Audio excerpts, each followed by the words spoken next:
Hello ladies, this is the next PowerPoint in the CC4 booklet, Production Costs and Revenue, and we're starting to look at marginal average and total revenue, specifically to do with different forms of market structure, and this is the point at which we got to last time round. So just a brief reminder in terms of the different types of competition that we're looking at in markets, and it's something that we'll cover in the next booklet, CC5, where we're talking about structure of markets, etc. But again, just to remind you, on slide 83, I think it was, you've got the different types of competition within a particular market.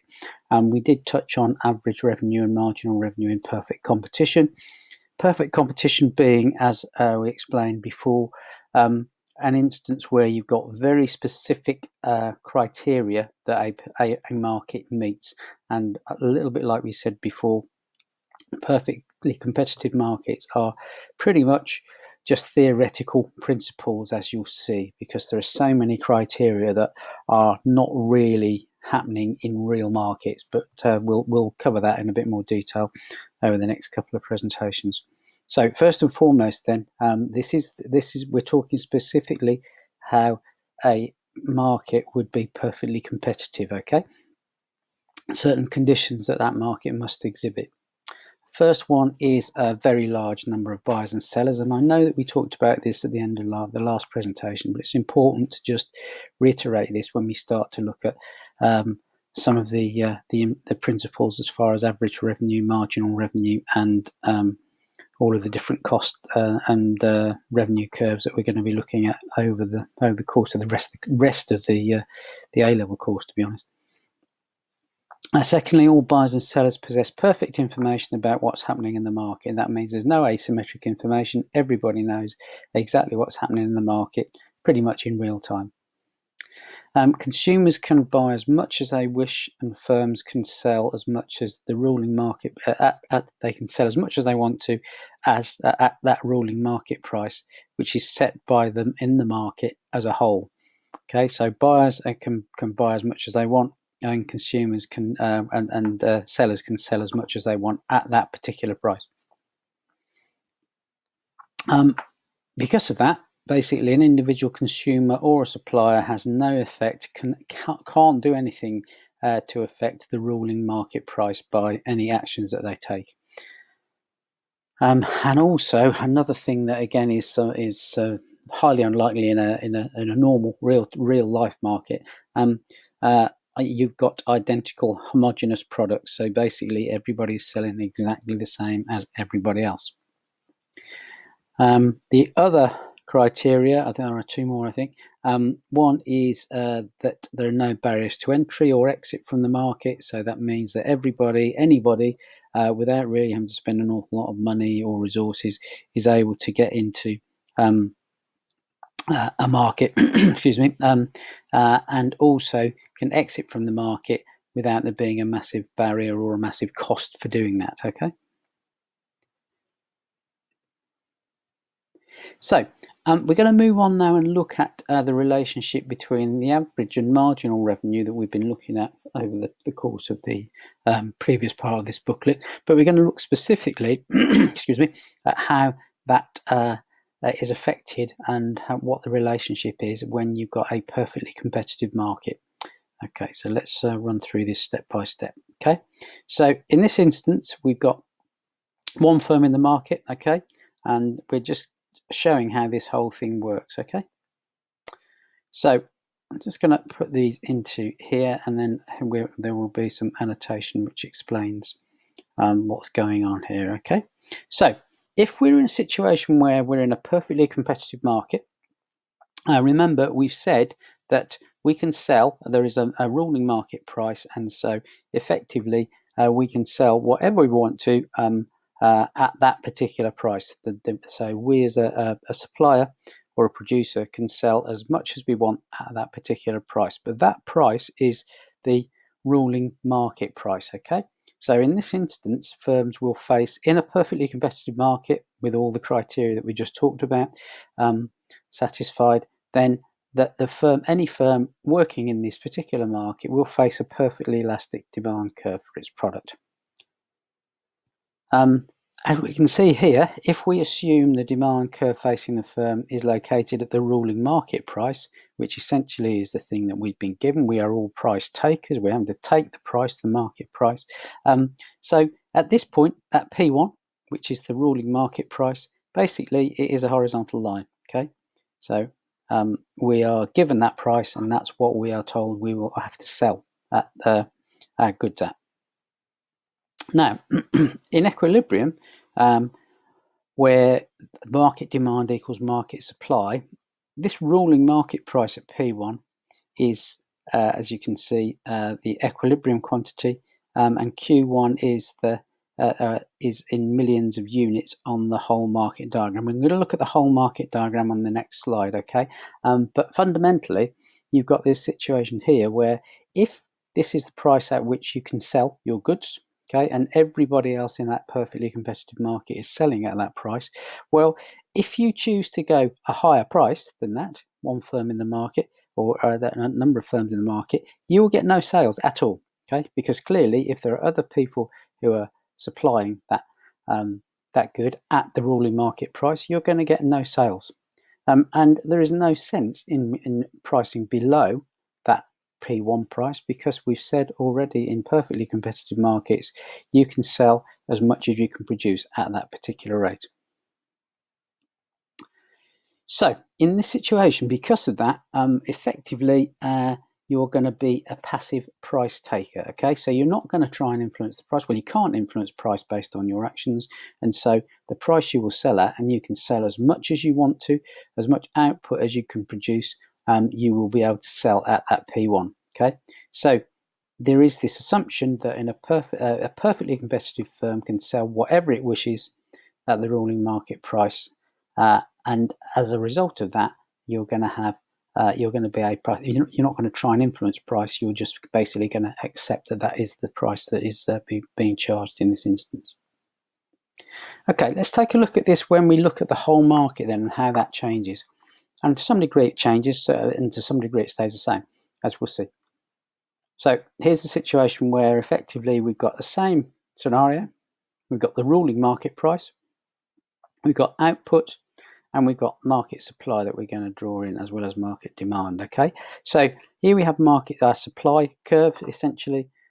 So we would be willing to supply at this level, or the overall market supply would be increasing as the price of the product goes up, okay? The selling price of the product goes up.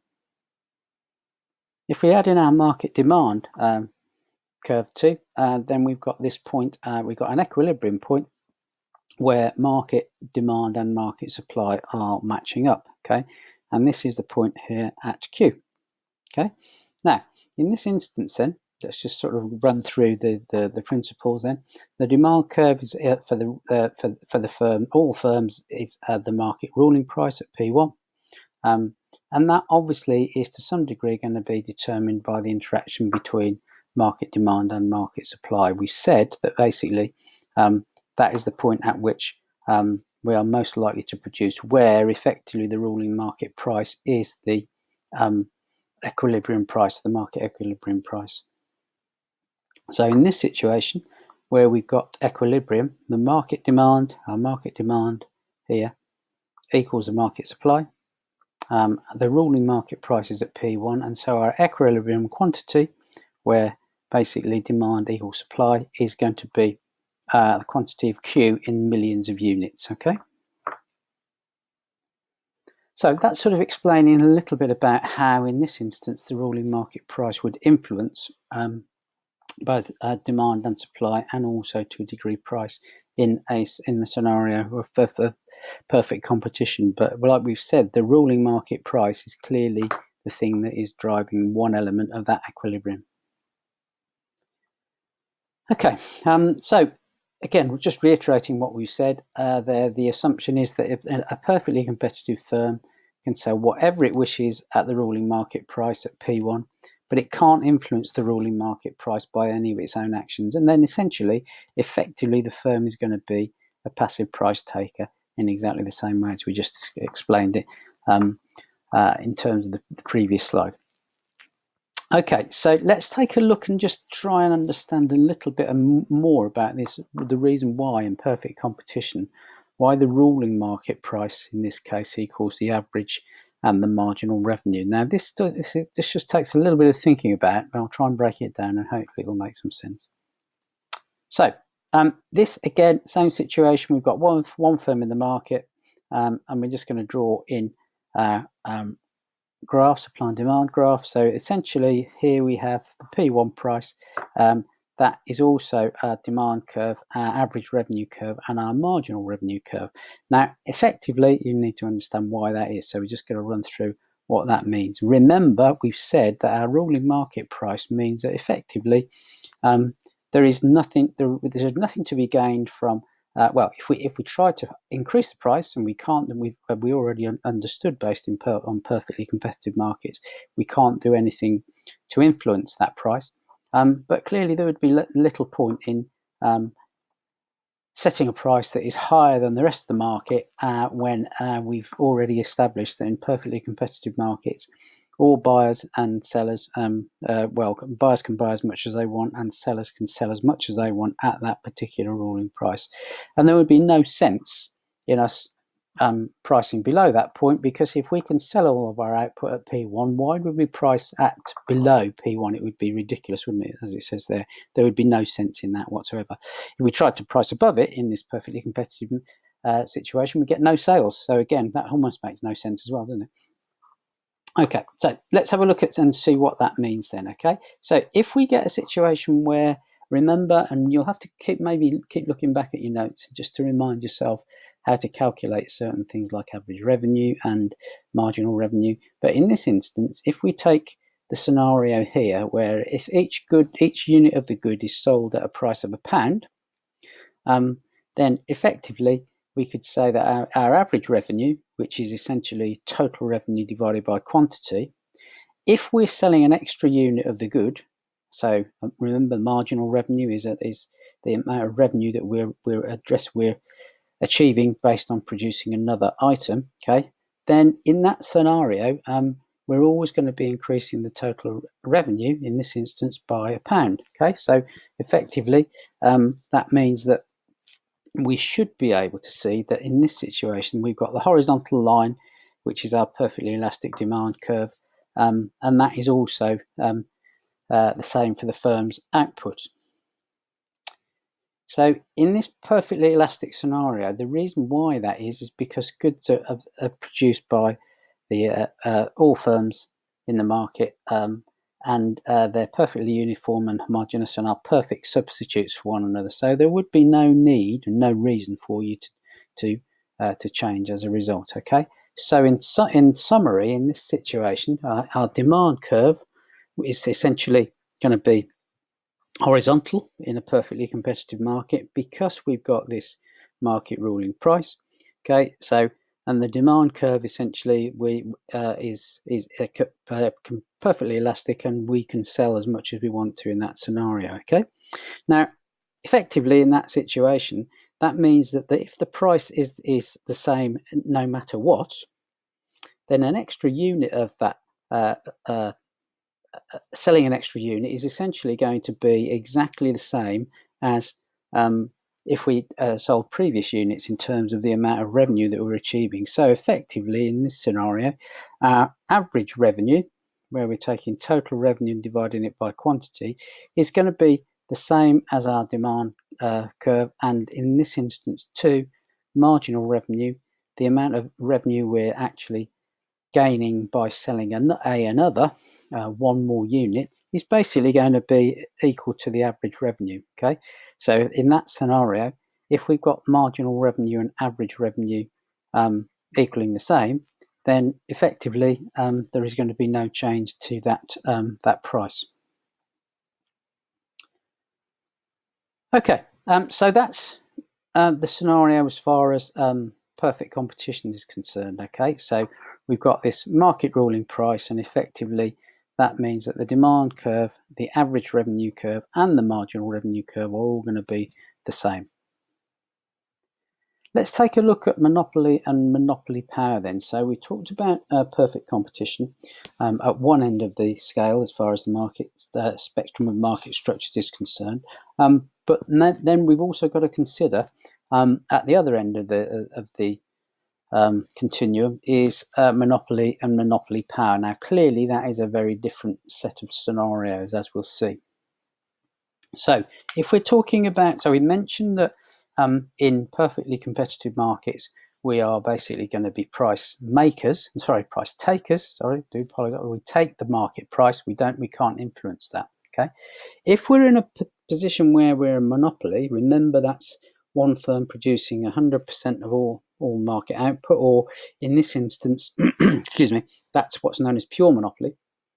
And a pure monopoly basically has a dominant market position. And so it's able, because of that dominant market position, to dictate the price that it's selling at. And as a result of that, it is known as a price maker. Okay, so we've talked about a price taker, where you're in a perfectly competitive market and you can't influence the price, and basically you are taking the market price.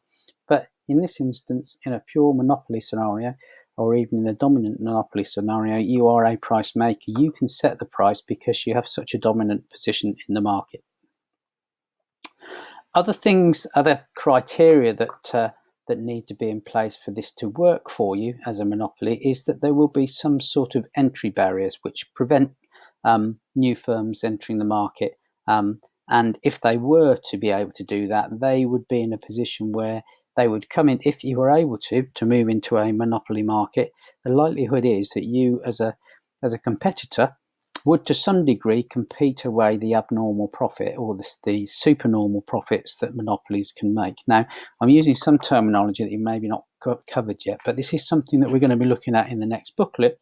But fundamentally, what this means is that in a monopoly position, or if you have monopoly power, what you're able to do is to influence the price of a good.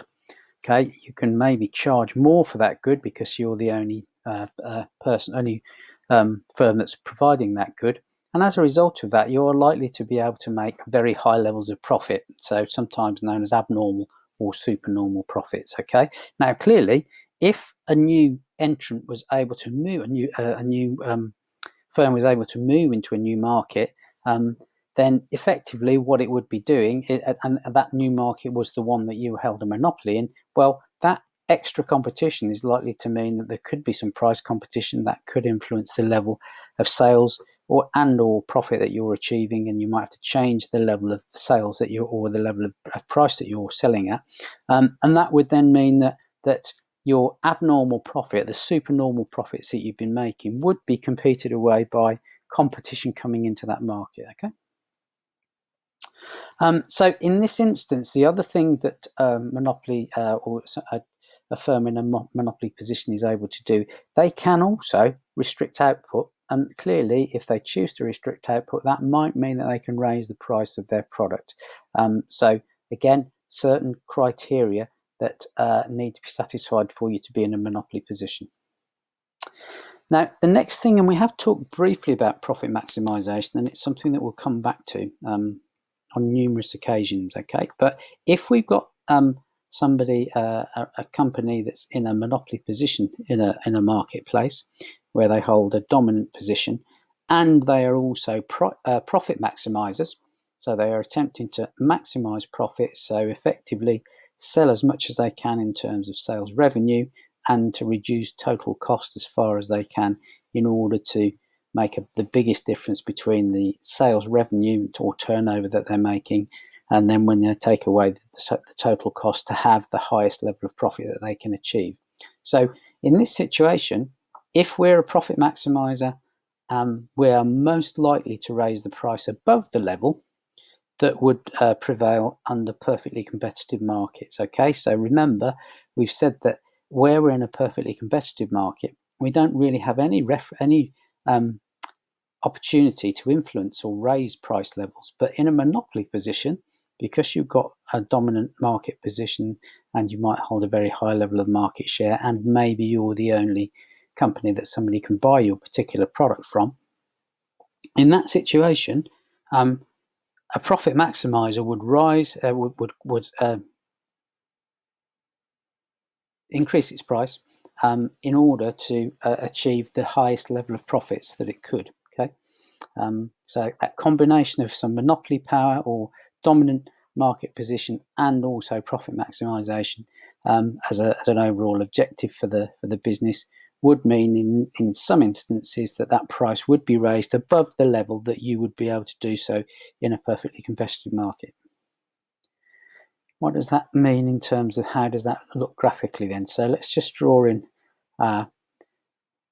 supply and demand graph. Okay, so we've got a scenario here where, as you can see, we've got two things going on here. So the thing that what might be happening here in this situation, sorry, I'll go back one, is that in this situation, our monopolist might choose to either charge at P1 and sell at Q1 as a result, or it might choose to sell at price 2, go back one, and achieve a level of output, sell at a level of output of Q2, okay? So, but clearly the monopoly, a company that's in a monopoly position is able to influence that price, and as a result, clearly it can influence the level of demand for their product as well. And clearly, if you restrict output, like we suggested here, you might then choose to, if you are going to do that, then the level of price that you can charge will go up significantly. Let's take a look at average revenue and marginal revenue in a monopoly position then, okay? So we've looked at, in this instance, selling prices and quantities demanded. Let's take a look at average revenue and marginal revenue too in a monopoly scenario. So we're going to just draw in our graph to show. So again, similar sort of principle. So we've got price, two levels of price, excuse me, and a level of different levels of output, as we can see. Okay, now we're just drawing in a couple of examples here. So remember, this is in a monopoly market. Okay, so we've got demand equaling average revenue in this scenario. Okay, so if we actually draw in these examples, then we'll explain them step by step. Okay, so in this scenario, we've got price, a higher level price, a price at £1, and at £1, given the demand curve for our products or services, we are likely to sell 1,000 units of output. Okay, or 100, 100,000. That would be 1 million units, wouldn't it? Actually, if we reduced our price by 40 pence to 60 pence, then we can see that we would be able to sell significantly larger amounts of output as a result. Okay. But let's just take a look at the way in which average revenue and marginal revenue might be calculated in this scenario then. So, excuse me. So, first and foremost then, we've got a demand curve for our monopolist output, and that is also the monopolist average revenue curve, but not the marginal revenue curve in this instance, okay? So, in this case, we've got that demand curve is demonstrating that, okay? So, in this case, then, let's just take a look at how that then influences the situation, okay? As I mentioned before, we've got a demand curve that, in this case, is showing that the monopolist's average revenue curve is shown at two prices, okay? One is £1 and one is 60 pence. And that can be charged by a monopolist for the goods that it produces, okay? So it's a price maker as it possesses the market power to set the price, and that then determines the level of sales that they achieve in terms of the quantity sold and also the total revenue. So as we can see in this situation, where we've got a price of £1, we're selling 1,000 units. Okay, they're demanded, and so the monopolist's total revenue for those 1,000 units is £1,000. Okay, now you can see that the average revenue, or if we think about it another way, is the total revenue, which is £1,000, divided by the quantity sold, 1,000 units. So you can see our average revenue is going to be £1, which is the same as the price. Now, the price for all units of the good and average revenue are always the same, okay? So if we take the second scenario, where in this case we've got a price at 60p, but we've got 2,500 units of the good that are demanded.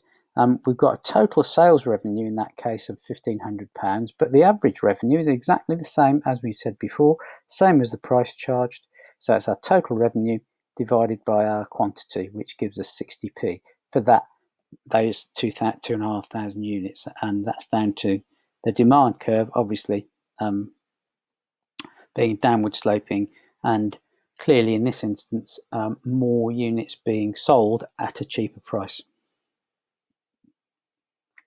So effectively, when we're in a situation like that, effectively that demonstrates that the downward sloping market demand curve is therefore means that the average revenue of the firm is and the average revenue curve is essentially the same as the demand curve, okay? And that sort of proves it with some figures there too, okay? So let's take a look at why, in this instance, we've got a downward sloping AR curve and how that all works then, okay? So in this situation, we've got a choice between a price making and quantity setting that's faced by a monopolist. So we're going to try and demonstrate this again with a simple diagram. I'll just draw this in and then we'll try and explain how that all works, okay? Now, obviously, when you come to draw these in your booklets, obviously that you can do that at your leisure, and we'll start to then look at a little bit more detail on price takers and price makers, okay? So in this situation, we've got a similar sort of principle going on, okay? But in this case, we're just going to explain in a wee bit more detail why, in this case, when we're talking about monopoly, how the downward sloping AR curve affects a monopoly, and it affects a monopoly in two different ways. So if our monopolist is a price maker and it's choosing to set a price at which it chooses to sell its product, the demand curve is going to dictate the maximum output that can be sold at that particular price. So obviously our downward sloping demand curve is going to then tell us that at certain prices we can sell at a certain level and a certain price, and also the quantity we're likely to sell. Now, it may well be that in this scenario that if the monopolist is in such a strong position, it may choose not to necessarily be a price maker. It might choose to be a quantity setter. Okay, so the demand curve in this case would dictate the maximum price at which the chosen quantity of good can be sold. So again, to some degree, that demand curve and the average revenue curve is going to drive that whole process. Okay, so in this case, if our monopolist wants to sell at Q2, the market demand curve shows that the maximum price it can do that at is P2.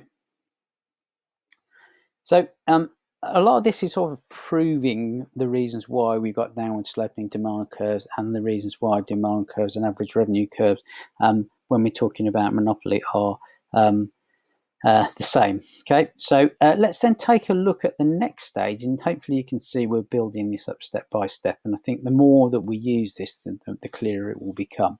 But in this instance then we're going to look at marginal revenue and average revenue in a monopoly scenario, monopoly market. Okay, so we're going to look at average revenue and marginal revenue curves for monopoly. So again, I'm going to draw in the graph and then we'll annotate or narrate the graph, if you like, as you can see. So we're drawing in price and output. Our market demand curve and average revenue are going to basically be the same. So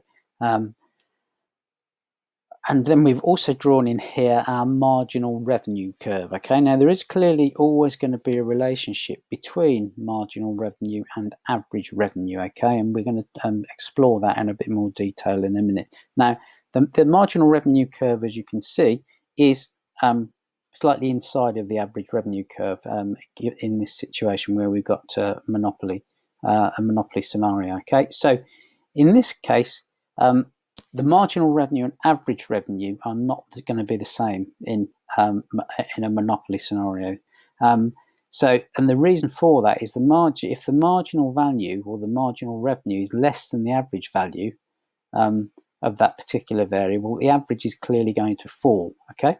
And in this situation, as you can see, where we've got a market demand curve or an average revenue curve, and that clearly falls as output increases, the monopolist marginal revenue must be below its average cost curve, okay?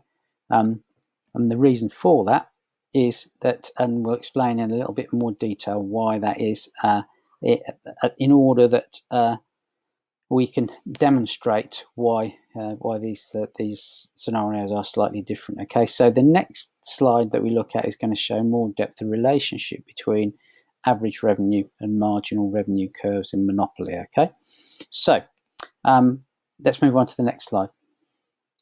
Okay, so in this situation then, we're trying to explain a little bit more about how the monopolist marginal revenue curve works. Okay, so in this case, we'll just draw it in again and work through it step by step. Okay, so we've got our average revenue curve and our marginal revenue curve drawn in. Okay, so we can see that we've got, in this case, different quantities and different prices set. Okay, unfortunately, I've got this animation in slightly the wrong order, but it hopefully will demonstrate it when we get the whole thing together. Okay, so you can see here what we're trying to do as when we come to explain the graph, we've put a number of different letters in here just to demonstrate the point at which we want to show on the graph. So as you can see, as we build this up,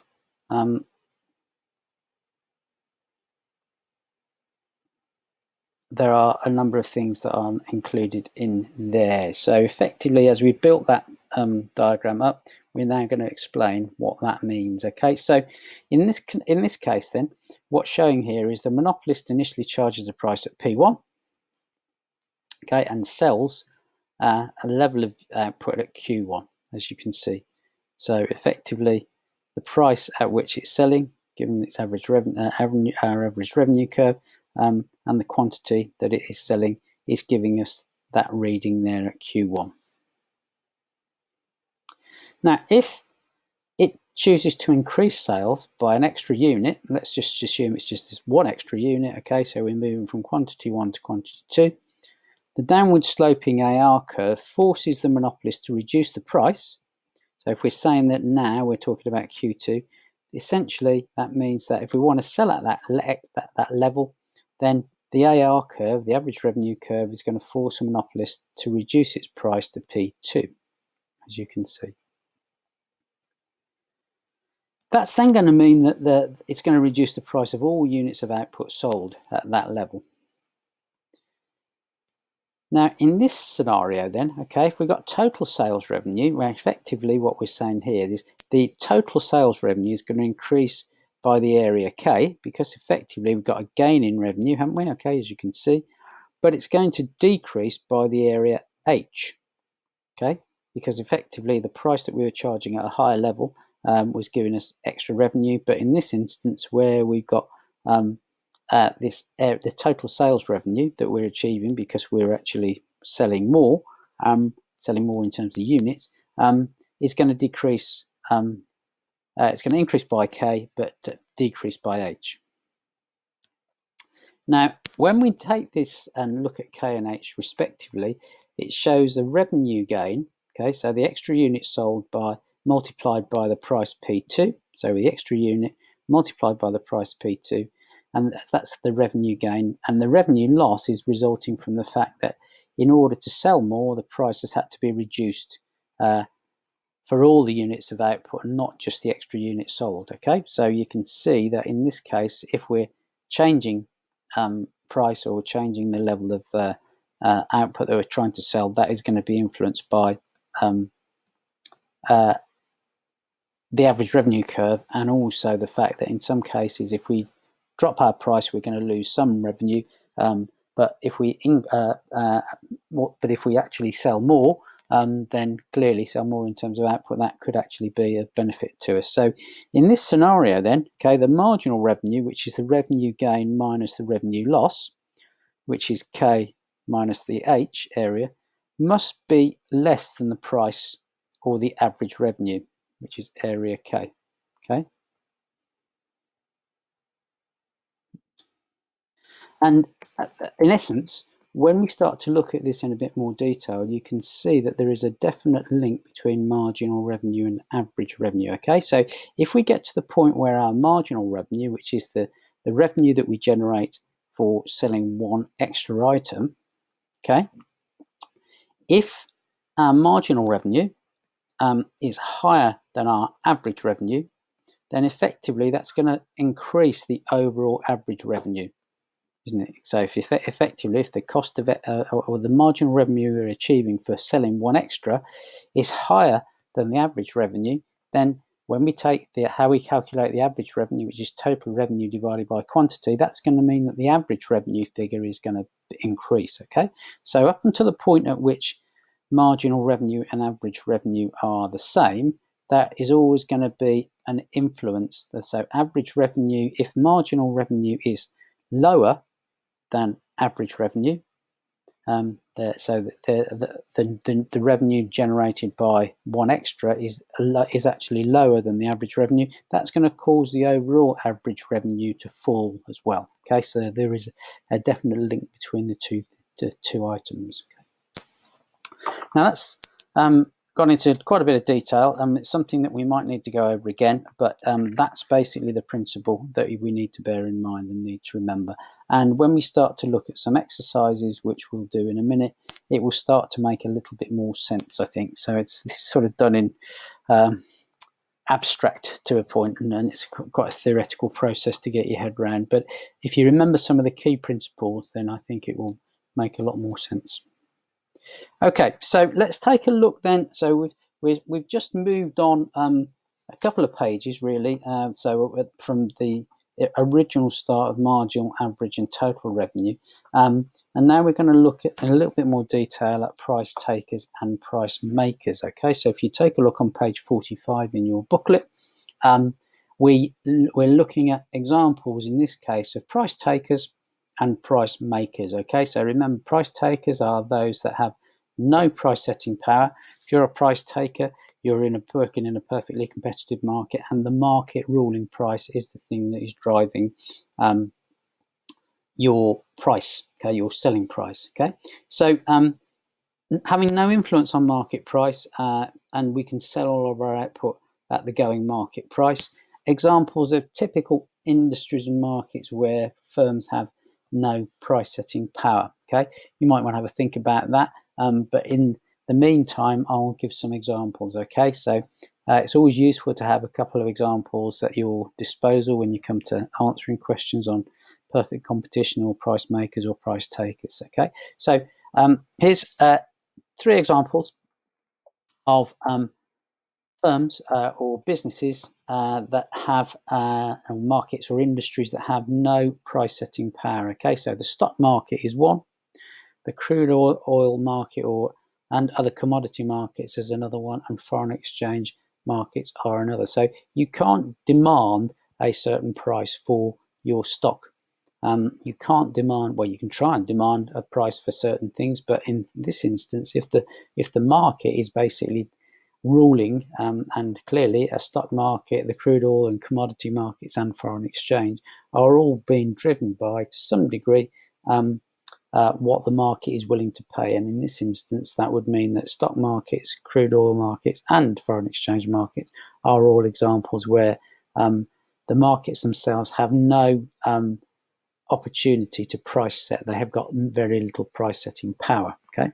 If we then take a look at price makers, then, and this is in a situation where firms are able to select the price that it sells at, and also to a degree might actually choose to control output as well. Okay, generally, the view is that if you price at a lower price, you're going to sell more. Okay. But there are obviously varying degrees of price setting power. Now, a monopolist that has the most power to set price is where they're the only firm in the market. Now, we've mentioned that perfect monopoly or pure monopoly is highly is a very rare scenario. Okay, you tend to find that you get businesses that have some sort of dominant market power, but it may well be in either oligopolistic or monopolistic competitive markets, where they're basically imperfect, and in some cases that does mean that those organisations are able to set prices at a level that they are happy with. Okay, again, 3 examples.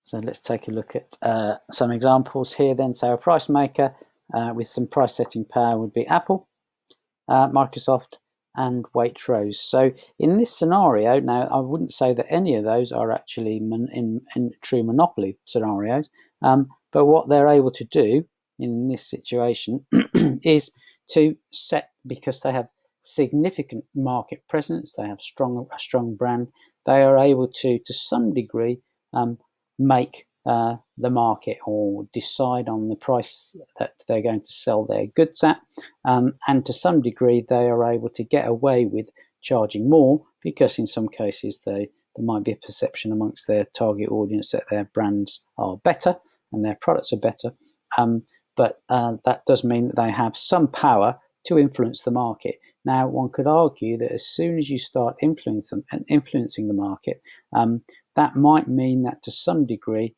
the allocation of resources may not necessarily be as efficient, or there might be some market exploitation where consumers are exploited, and that may not necessarily lead to the best, most efficient or most productive way of allocating resources. Okay, so those are examples that will be useful, and obviously in terms of the reasons why those firms are in price taking or price making scenarios. It's basically the fact that in price makers have a dominant market position. They may have the ability to change price and also differentiate their products, whereas price takers can't really do that. They're not in a position to, because the market is essentially setting the price of their goods and services.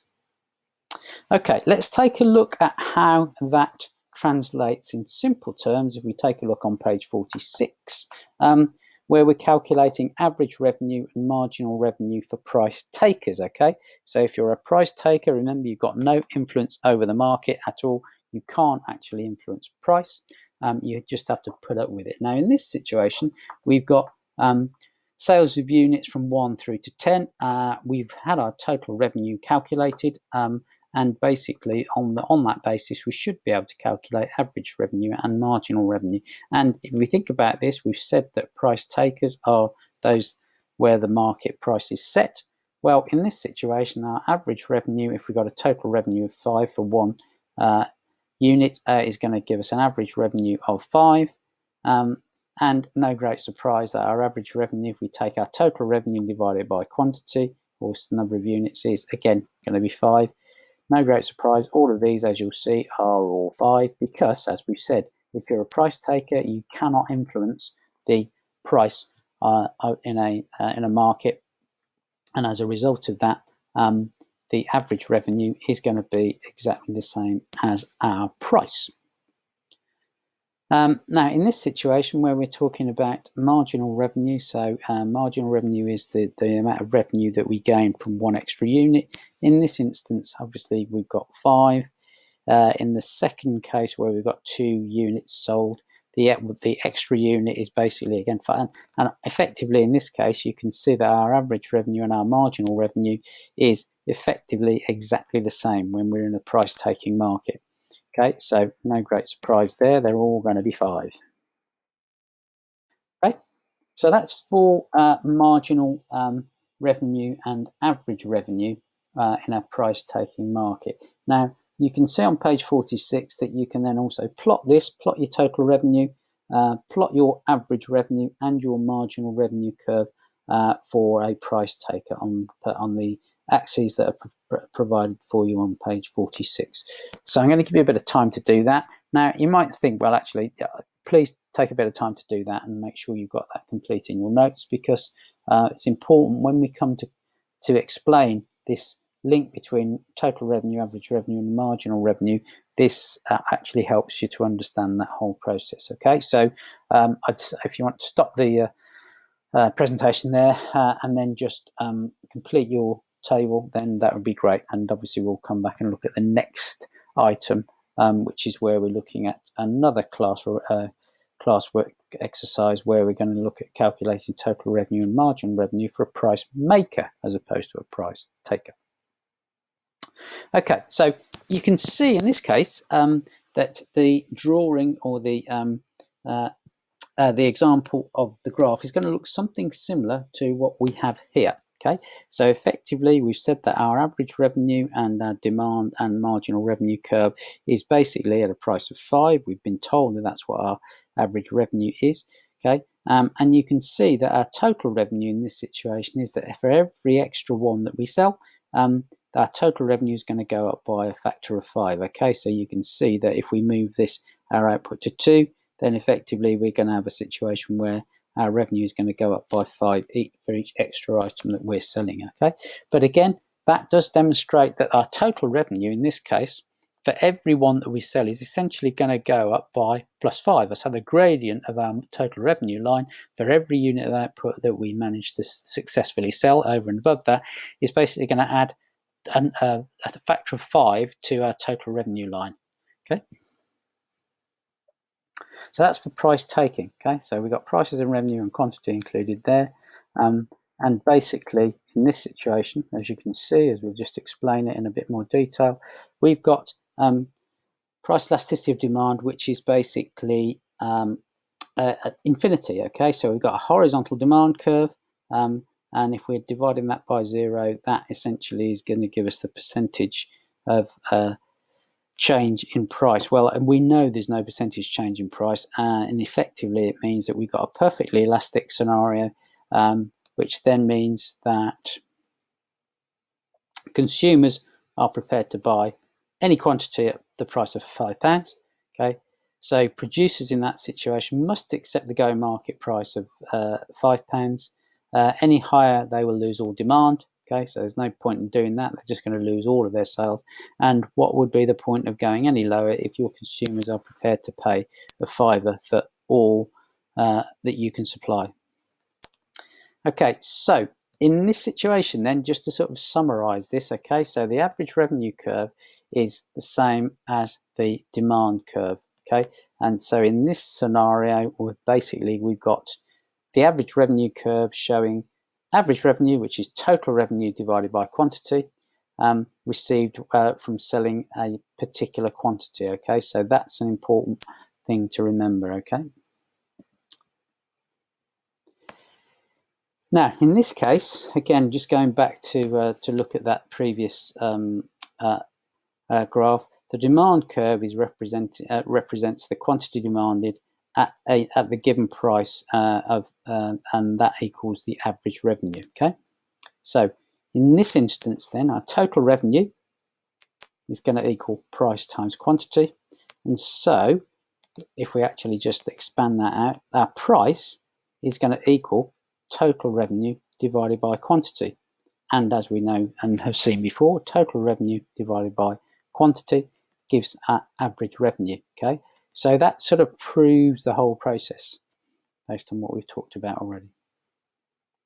Okay, so let's take a look at the second example then, where we're talking about price makers. Okay, so rather than price takers. So this is essentially where we are able to influence price and influence the level of revenue as a result. Okay, now in this case, we've got average revenue given to us 20, 18, 16, 14, 12, 10, 8, 6, 4 and 2. Okay, so that's the average revenue. Okay, so we should be able to calculate our total revenue based on that, shouldn't we? Okay, so we've got one unit, 20 £20 is our average revenue. So our total revenue in this case is going to be 20. So basically we're taking the average revenue and times it by the number of units sold. In this instance, our total revenue for 2 units sold is where if our basic average revenue for our 2 units is 18, then 18 times 2 gives us £36 as our average revenue. Then we got £48, which is basically 16, our average revenue, times by the number of units sold. So that's 48.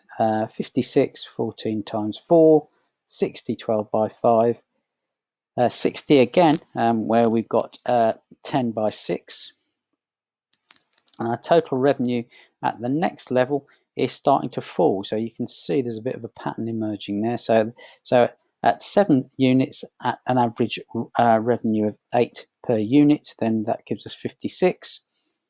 6 times 8 gives us 48. 9 times 4, so 9 units times by 4, the average revenue. And then finally, where we've got 10 units sold, the average revenue is 2, and that gives us 20 overall. Okay, so that gives us some figures for total revenue against the number of sales that have been achieved. And if we then take our marginal revenue, okay, so marginal revenue is basically the difference between the total revenue achieved and then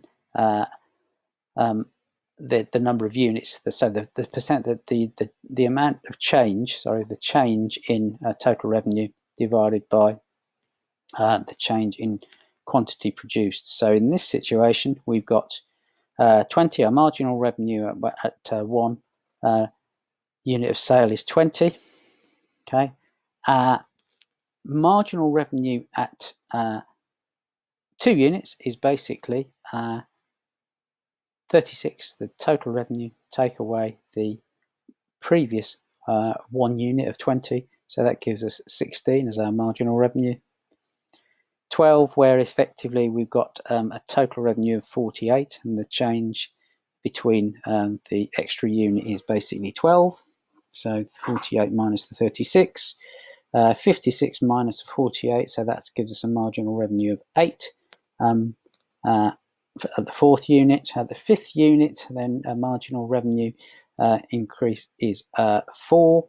Sorry, not a marginal revenue, because our marginal revenue, the amount of revenue that we get for selling an extra item is 4. At 6 units, we get to a situation where our total revenue is basically the same as it was for 5 units. So effectively, we've got a situation where our marginal revenue, the amount of revenue we earn from an extra unit, is 0. Then we start to see a decline. So you can see that the total revenue for 6 units was 60. It's gone down to 56. So we've now got a marginal revenue of -4, then -8, then -12, and then -16. So you can see in this situation that clearly has caused a significant change in the numbers. Now, what I'd like you to do is to take that information and plot it, and we'll also then have a go at talking about, number 1, the gradients of these lines, and also try to answer some of the questions on page 47. What PED does the individual firm face and why? So price elasticity of demand. Remember, we've calculated that previously. You might need to look back at your previous. Did we do PED in here? I think we did, didn't we? Now, just give me a quick look through. No, it was before. I think it was the previous booklet. It might have been in CC3. Okay, so you may need to just remind yourselves on PED and then have a look at that in a bit more detail. So we can see in this situation, then we've got different gradients going on. Okay, so effectively our average revenue is, as we can see, is falling by 2 each time.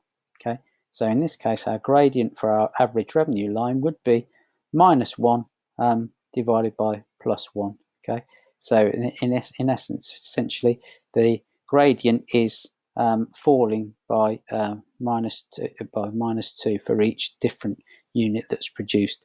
Now, in this situation, you can see our gradient for our marginal revenue is significantly different from our average revenue. Okay, so effectively we're getting a gradient of -4, where effectively for every extra unit we produce, we are actually receiving less marginal revenue. Okay, so what you should see is that in this situation, when you come to draw in your graph on page 47, we've got three lines shown here. We've got our total revenue line, which is in grey, which is the curved line, and then we've got average revenue in orange, and then marginal revenue in a yellow colour. Okay, so again, remember, a price maker is in a situation where you've got imperfectly competitive markets, where you've got a dominant player in a market that is actually making prices, deciding on prices. Okay. Now, in this case then, when we talk about revenue maximisation and how you might achieve that, okay, you can see that at this point, where we've got total revenue maximisation, if we draw a construction line through, you can see that the point at which we achieve our total revenue, our highest total revenue, is also the point at which our marginal revenue is at 0. Okay, so effectively what we're saying is up to the point at which our marginal revenue is higher than 0, that means that for everything that we sell over and above, every new unit that we sell, we are going to gain extra amounts of revenue. We're not necessarily going to gain extra amounts of profit, but we are gaining extra amounts of revenue. And clearly, that would mean that if we were a business that decided to be revenue maximizing, okay, then we would keep producing up until the point at which our marginal revenue equals 0. Okay, so in this case, that would be at 6 units. Okay, so as you can see, at the point where in this instance we've got both at 5 units and at 6 units, we've got 60 units, £60, which is essentially the amount of total revenue. Okay, so you can see that our revenue maximisation would be between 5 and 6 units. Okay, based on the fact that that's the highest point at which our total revenue line gets to. However, if we were going to look at true maximisation, revenue maximisation, we would actually keep producing until we got to the point where marginal revenue was at 0. You can see at 5, we've still got an element, some extra revenue being generated over and above the previous amount of units produced. Okay, so there is still a small amount of marginal revenue that we're gaining for producing at 5 units. But when we get to 6 units, okay, there is no point in producing any more at that point, because we start to actually essentially make a loss. Okay, so we don't actually we don't make a loss. Sorry, we end up reducing our level of revenue that's being achieved. Okay, so that's not starting to add to our total revenue, it's starting to actually reduce our total revenue. So in that situation, if we get to the point where our marginal revenue is still more than 0, we're going to get total revenue that is still going to be rising. As soon as we get to the point where our total revenue is less than 0, okay, we're going to get total revenue starting to fall. Okay, and so as a result of that, if we want to be revenue maximizing, then effectively we are going to carry on producing until our marginal revenue is 0 for the extra unit that we're producing. Once that reaches the point of it being 0, we are going to stop producing at that point. Okay, so we'll just cover these last couple of slides, and then I think we'll take a bit of a break. And I will then we'll then look at the next section, which is to do with revenue curves for price makers, and also some multiple choice questions, and we'll look at those in the next presentation. Okay, so the reason for, and this starts to get a little bit complicated, and I don't think you necessarily need this. This is sort of the technical mathematical reasons for the reasons why marginal revenue is always below average revenue. Okay, now you can see in this situation we've got price against quantity. We've got A, B, and C, 3 different levels of price, and also 3 different levels of quantity produced. Okay, now if we just follow this step by step, let's assume in the first instance that at point A, where price equals average revenue, at point A, we've got a situation where we have a price of £10. Okay, so a price of £10. Okay, and that actually equals our average revenue as well. Okay, if the firm decides to drop the price to £9, moves from point A to point B, then the firm gains £9 from the 9th customer. Okay, but now our customers from 1 to 8 actually pay effectively £1 less. Okay, and that means that effectively we have lost £8 in total, and the net effect of that is that we're going to have an extra pound in that we've got a change in total revenue equaling marginal revenue. Okay, so in that scenario we've got a pound extra, which is less than £9. So in this case, our marginal revenue is less than our average revenue. Okay. If we then take a look at how we might take that even further, so if we got a firm that now decides to drop its price to £8 and moves from B to C, okay, the firm is going to gain £8 from the 10th customer. Okay, but the customers from 1 to 9 now pay £1 less. Okay, and if that were the case, then we'd get £9 lost in total, and the net effect would be to lose a pound. And in that scenario, we'd get a change where effectively total revenue, or change in total revenue would equal our marginal revenue, and then in that case, that loss of a pound is less than £8, so our marginal revenue is going to be lower than our average revenue. Okay, so in this case, if we just explain the way in which this works, okay, you can see that we've got this scenario going on. So the gradient in this case is the change in for our average revenue as a move from B to C is basically 8 minus 9 divided by 10 minus 9. So effectively our average revenue is in this case minus 1.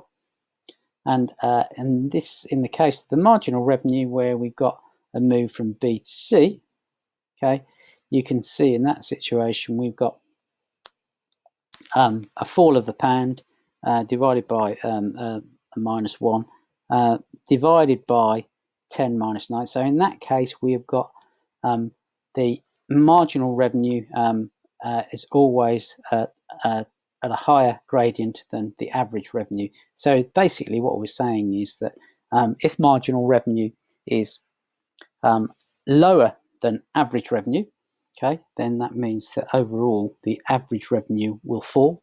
But if marginal revenue is higher than average revenue in terms of the way it's calculated, that effectively is going to mean that the overall average revenue is going to increase. Okay, so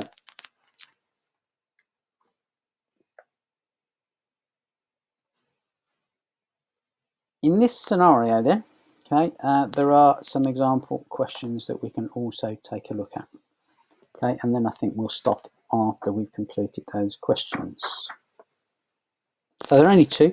The first question on page 49 is basically, in this situation, you've got a revenue, you've got total revenue, and you've got an output level as well. Okay, so in this case, the diagram shows you your total revenue curve for a firm, and there are 5 options to choose from. Okay, so you need to take a look at page 49, have a look at the graph, and see if you can highlight what that total revenue curve is telling you. Okay, and what can you deduce from it? Okay, so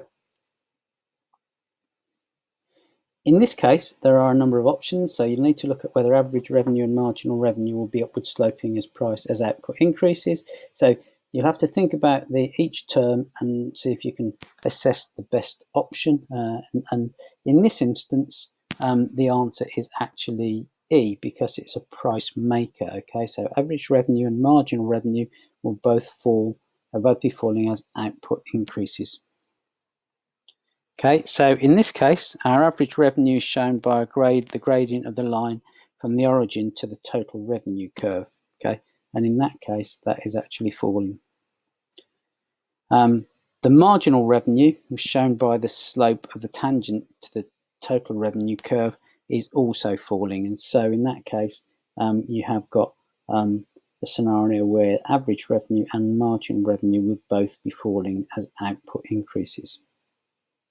Okay, and if you think about that, that does make some sense. Okay, when you take a look at it, it's a bit difficult because I haven't got the example on the slide, but when you take a look at that, that does make some sense when you have a look on page 49. Let's take a look at the second question then. Okay, so in this scenario, the answer is A. Okay, so in this case, you've got a diagram which shows the firm's total revenue as output increases. Which of the following best characterizes such a firm? Okay, so in this case, we have got constant average revenue and we've got constant marginal revenue. Reason being that you've got a clear link between your total revenue and your average revenue, and when you start to calculate the difference between the two, you can see that your average revenue and your marginal revenue is constant. In the total revenue is basically a linear graph on page 49. Okay. So the slope of the gradient of the total revenue line is constant, and therefore, effectively, what we're saying is that each extra unit sold brings the same revenue as the previous one. So marginal revenue and average revenue are constant. Okay, I think we'll leave it at that point, and we'll come back and take a look at the rest of this booklet and also start to look at profit and how profit is calculated on the next presentation. So thanks for listening, and this should give you plenty of work to do during the next lesson that I'll set this for, and I'll put it on Teams for you. Okay, so thanks for listening.